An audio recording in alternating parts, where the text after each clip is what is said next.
I want to start out by giving all praises to Yahweh, Ba'ashem, Yahushai, Ba'ashem, Ruach Kodash, double honors to my teachers, the apostles of the great millstone.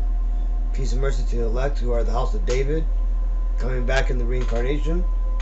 And shalom to the 130 Asherallah, who today are 1 out of every 3 Negroes, Latinos, and Native Indians, who before losing their true heritage, as prophesied in Jeremiah 17:4, were known as the Israelites of the Holy Bible. Now in today's lesson I want to go ahead and touch upon the mark of the beast. As it is the year of the Karagma, I want to go ahead and cover some latest details. But let me get into the scripture. This is Revelations 13 and 16. And he causes all, both small and great, rich and poor, free and bond, to receive a mark in their right hand or in their foreheads, and that no man might buy or sell save that he that had the mark, and that the name of the beast and the number of his name. You're having small movements now that the Cashless Society is starting to become more a reality here in the States. Over in China, they've already pretty much adopted it with the QR payment systems. But over here, they're starting to make that movement. And as you can see in this video, this guy, he's running for office, and he's basically going to try to make it illegal, or if not possible, basically illegal for these shops to open a cashless society or cashless store, and that they have to always offer the dollar option. But that ain't gonna happen, because this guy, he's not fighting against like regulations and stuff. He's fighting against an agenda. This new world order is gonna come, because it tells you that in the Bible, right? So this guy here, he's kicking against the pricks. He's fighting against the word of the Lord, but he doesn't know that, right? What he's doing to himself appears good, and on the surface it appears good. When you find out that there's really no profit in this, because this was a system that was all set up, 1776, to collapse and be the gateway for the new world order, the one payment system, just like in Babylon. Right? This ultimately is all going to lead to the mark of the beast. But let's go and watch this video. If you open a dollar bill, it reads, "This note is legal tender for all debts, public or private." The language couldn't be clearer. And yet, even if you have this dollar bill, legal tender, with the full faith and credit of the United States behind it, there is a rising tide of businesses that refuse to accept cash, that only accept credit. All of which raises the $1 question. What in fact does a cashless marketplace mean for society at large? What does it mean to those Americans who have no access to credit? What if you're homeless? What if you're undocumented? What if you're otherwise underbanked? If you have no access to credit, then you have no means of purchasing goods and services, purchasing food and clothing in an increasingly cashless marketplace.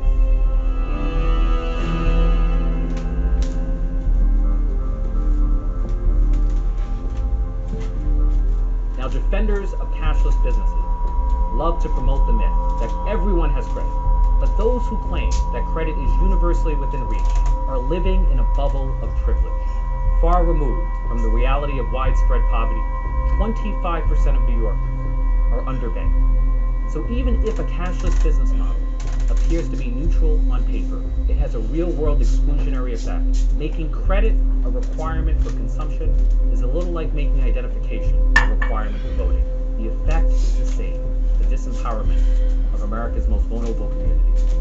But a cashless marketplace not only affects the poor, it has consequences for all of us. Even if you have access to credit, you might prefer cash as a mode of payment for reasons relating to privacy, because it does not involve the sharing of private information. There's a push for restaurants to stop taking cash altogether. Visa's calling it the Cashless Challenge. It's offering 50 restaurants, food trucks, and cafes $10,000 each to stop taking dollar bills. Short term, it's appealing, but long term, I still think you alienate a customer bases that you don't want to mess with,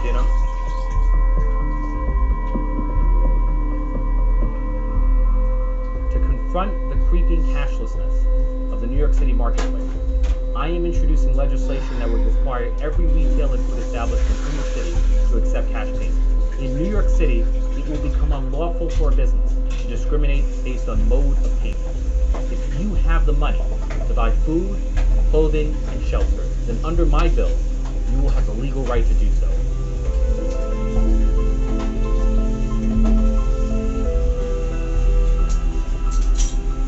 Since 1964, with the enactment of the Civil Rights Act, there has been a legal guarantee against discrimination in public accommodations. Private businesses are public accommodations, and therefore have an obligation to treat all of us equally, regardless of whether we pay by cash or by credit. Credit can be one option among many, but it should never be the sole option. So you see that Jake, he errs, thinking he's doing a good thing, but not knowing what he's doing is fighting against prophecy. Right? You can't beat prophecy. Prophecy, it's from the future, right? We get it here, but again, it comes from the future, so they already know what the outcome is. This is why the Lord cannot be overtaken or gainsaid. Now, that's going to ultimately lead to the mark of the beast, right? As this here tells you, it says the year of Charagma, right? It tells you, let's see.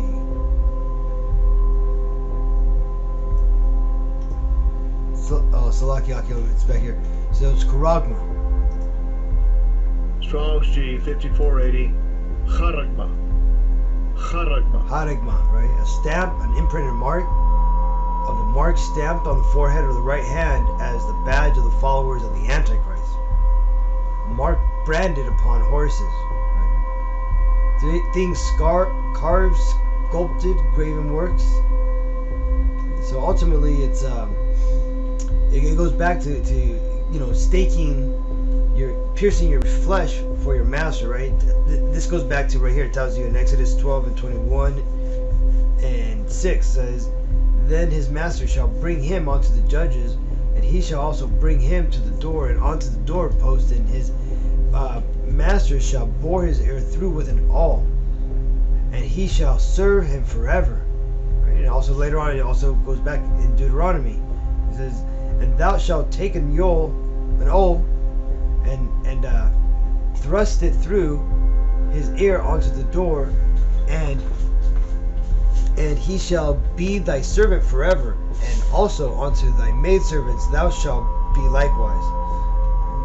Because ultimately, this owl, right, tells you Martzea, right? Strong's H 4836. Mathsea.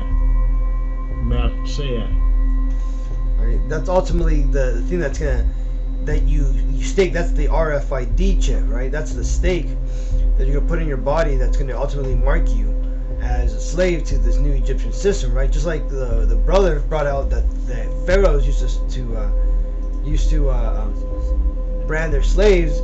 The current establishment now, who consider themselves the lineage descendants of the Egyptians, which they only mention that it's the latter Egyptian period, the people who come from Ptolemy, or one of the 4 generals of Alexander the Great that divided up the kingdom, and Ptolemy took the southern Egyptian kingdom and rewrote everything, including taking the Egyptian god, the Apis spool, and Isis, and merged them together to venerate his son, and also past pagan gods that they had worshipped in Macedonia, and naming him Serapis Christi, right?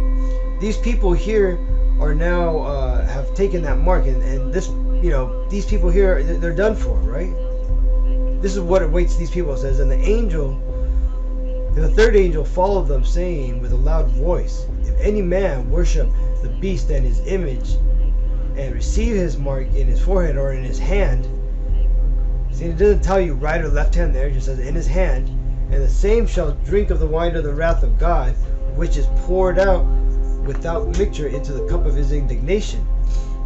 And he shall be tormented with fire and brimstone in the presence of the holy angels and in the presence of the Lamb. And the smoke of their torment ascendeth forever, up forever and ever, and they have no rest day nor night, who worship the beast and his image, and whosoever receiveth the mark of his name." So That's gonna be a lot of Jakes are gonna die, you know, because they're gonna accept this mark. But you know, this is what it tells you. It tells you this is prophesied to happen. That 2/3 of Israelites, meaning 2 out of every 3 Negroes, Latinos, Native Indians, you know, are not gonna make it. They're gonna die in the coming wars, the martial law, the pestilence, all that crazy shit that's about to happen. It tells you here, Zechariah 13:8, and it shall come to pass that in all the lands that the Yahweh B'Shem Yahushai, 2 parts therein shall be cut off and die, but the third shall be left therein. And I will bring the third part through the fire, and will refine them as silver is refined, and I will try them as gold is refined. They shall call on my name, and I will hear them, and I will say, it is my people. And they shall say, Yahweh B'Shem Yahushai is my power. That's exactly what's happening, right? But, you know, hopefully this lesson was edifying, and it was able to answer some questions for anybody out there who might be wondering what to do, you know, what not to take. You know, don't take this RFID chip, you know. The truth is in the Bible. It's not in religion, which is what churches are. If you're Negroes, Latinos, Native Indians, the salvation's for you. You got to wake up right now. Come to the truth, but ultimately, if you're wicked, you're not going to get this, right? But ultimately, it's all God's plan, right? It says, Proverbs 16:33, the lot is cast into the lap, but the whole disposing thereof is of Yahweh B'Shem Yahushai, right? Because even though we have things happen here on earth, right, that we, you know, individually we may decide or whatever, we take it into our own thought that we did it, right? Ultimately, the whole disposing thereof, what's going to happen is ultimately dished out by Yahweh B'Shem Yahushai. This is why you guys got to wake up, you know, start doing your diligent work, find out what the steps to get God's name was, you know, find out what's really going on, and wake up. Alright, Shalom Makim. Until next time, I want to give all praise to Yahweh B'Shem Yahushai, the waters, my teachers, the Apostle Great Millstone, and peace and mercy to the elect and the house of David. Shalom.